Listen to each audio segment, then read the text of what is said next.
2025 సంవత్సరం మూడవ రాశి మిథున రాశి. మిథున రాశి వారికి మే నెలలో ఏ విధంగా ఉండబోతుందో గురువు గారి ద్వారా తెలుసుకుందాం. 2025 సంవత్సరం మే నెల మూడవ రాశి మిథున రాశి. ఈ మిథున రాశి ఫలితాలు చెప్పుకుందాం. ఈ మిథున రాశికి వచ్చేప్పటికి శుక్రుడు, బుధుడు, రవి వీళ్ళు చాలా బాగున్నారు. రవి బుధులు ఇద్దరు బాగుంటే ఎదురు లేదు. రవి బుధులు బాగుంటే బుధాదిత్య యోగం అంటారు, మంచి యోగం. బుధ ఆదిత్య, బుధుడంటే వ్యాపారకారకుడు, రవి అంటే ఆదిత్యుడు, సూర్యుడు భగవానుడు లాంటి ప్రభావం గల వాడు లేడు. మరి వ్యాపారం చేయగల వయస్సుడు లాంటి వయస్సు ఎవడు లేడు. కాబట్టి ఇద్దరే. అందువల్ల ఏకాదశిలో రవి ఉన్నాడు. కాబట్టి ఉద్యోగరీత్యా ఉద్యోగాలుగా వెళ్ళేవాడు కానీ వ్యాపారం చేసుకునేవాడు కానీ చాలా బాగా పైకి రావడానికి అవకాశం బాగా ఎక్కువగా ఉంది. అయితే ఒక చిన్న విషయం చెబుతున్నాను.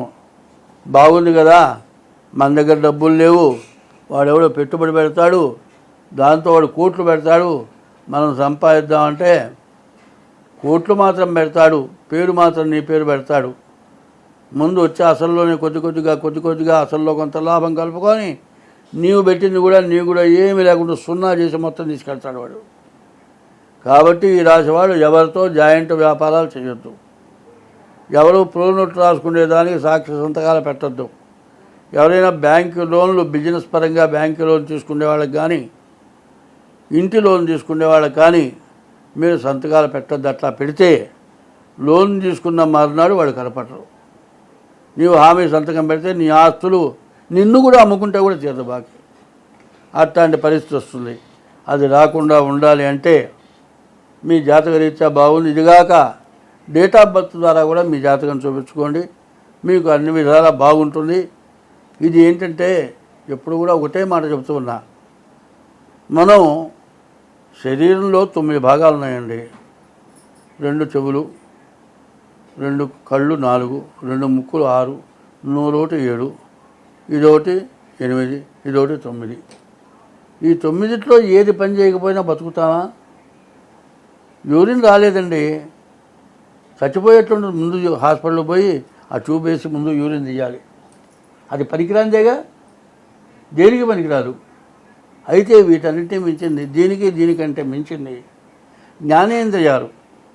జ్ఞానేంద్రియాలు ఏంటంటే ఎవరన్నా వెనక లారీవాడు హార్న్ కొడుతున్నాడండి, కంటికి కనపడదు, చెవులు కనపడుతుంది. చెవుడు వచ్చిందనుకో, నువ్వు పక్కకి దొరక్కపోతే వాడు గుద్దేపోతాడు. ఎదురు వెళ్తున్నావు, పైన చెట్టు ఉంది, కింద చూడకుండా కిందే చూసి పైన చూడకుండా వెళితే ఒక పెద్ద కొమ్మ ముళ్ళు ఉందనుకోండి, అది గంట పడుచుకుంటే కనబోతుంది. అదే ముక్కు ఉంది, దుర్వాసన వచ్చే చోటు ఉంది, దాన్ని తప్పించుకొని దూరంగా పోతావు. మరి ఇవన్నీ జ్ఞానేంద్రియాలు. చెవు వినపడకపోయినా, కన్ను కనపడకపోయినా, గాలి పీల్చలేకపోయినా, నోటితో ఆహారం తినలేకపోయినా నువ్వు ఎందుకు పనికిరావు.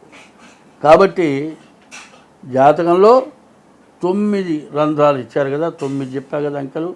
కళ్ళు 2, ముక్కులు 2, మరి చెవులు 6, నోరు 7. వీటిల్లో ఏది పని చేయకపోయినా ఎంత ఇబ్బందో మొత్తం 9.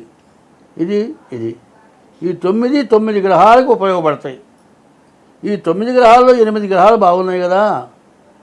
మరి నోరు పని చేయట్లేదు అనుకో, ఏం చేయాలి? పన్ను పోటు వచ్చింది, మొత్తం వాచిపోయింది, మందులు వాడినా తగ్గటం లేదు, కడుపులోకి ఆహారం పోవట్లేదు, బతుకుతావా? అట్లాగే ఏ గ్రహం బాగుండకపోయినా ఆ గ్రహానికి తగినటువంటి దోషాన్ని పోగొట్టుకోవాలి అనేది ప్రత్యేకించి చెబుతున్నాను. కాబట్టి ఈ రాశి వాళ్ళకి బాగుంది. కానీ జన్మలగ్న రీత్యా చూపించుకోండి, మీకు అన్ని విధాలా బాగుంటుంది.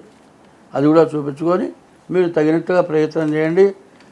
ఎప్పుడు కూడా ప్రతి వ్యక్తి కూడా సంపాదనలో కొంత బడ్జెట్ పెట్టుకుంటాడు. ఇంట్లో తిండి ఖర్చులు, బయటకు పోతే ఖర్చులు, కట్టుకుండే గుడ్డల ఖర్చులు, పిల్లల చదువుల ఖర్చులు, మరి ఏదైనా రోగం వస్తే దాని కొంత, ఇట్లా బడ్జెట్ ఎట్లా పెట్టుకుంటున్నామో జ్యోతిష్యానికి జాతకానికి కూడా బడ్జెట్ పెట్టుకోండి. అదేమో ఇంగ్లీష్ వైద్యం, ఇది గ్రహ వైద్యం.